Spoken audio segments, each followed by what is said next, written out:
Okay, so there's this scene in the live-action Scooby-Doo movie from 2002 where the gang, they all meet up at an airport and they're gonna fly to Spooky Island. And Shaggy says something about, oh, there's no big dogs allowed on the plane. And then this happens.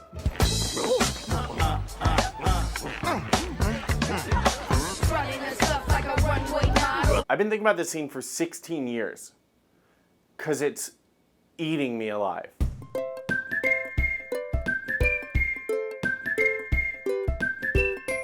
The main thing in this scene is Scooby's disguised as a grandma to get him onto the plane. This is a dog wearing a dress. There's no way that anyone would see this and not recognize it as a dog wearing a dress.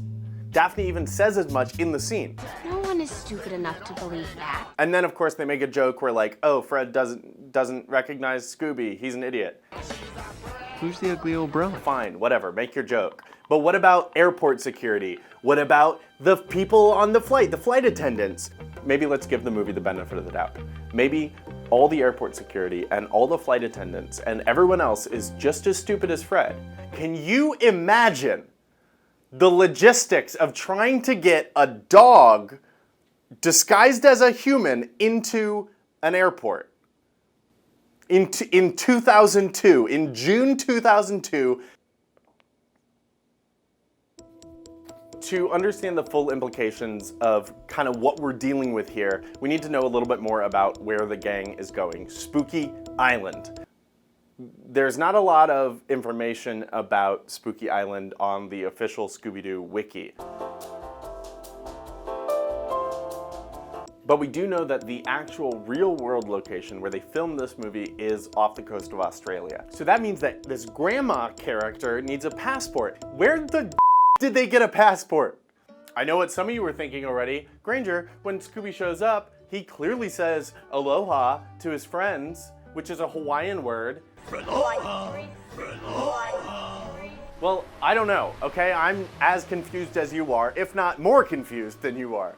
There's only one theory I can come up with that I think explains this whole thing, and it kind of changes how I look at Shaggy for the rest of the movie. Maybe, just maybe, Shaggy Rogers committed a federal crime. He bought a ticket under his grandmother's name.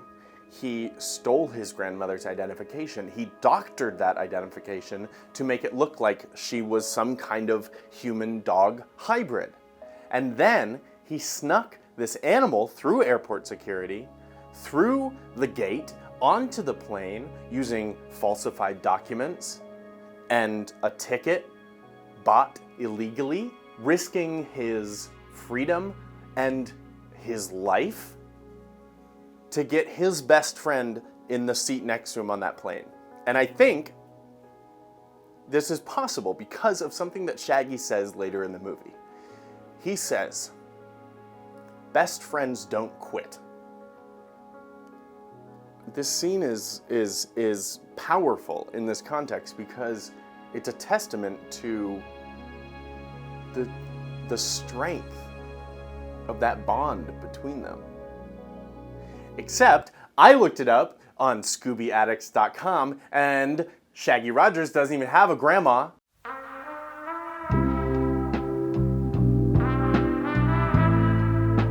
You know what's scarier than ghosts on an island?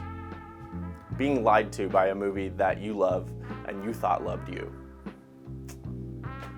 I love this movie.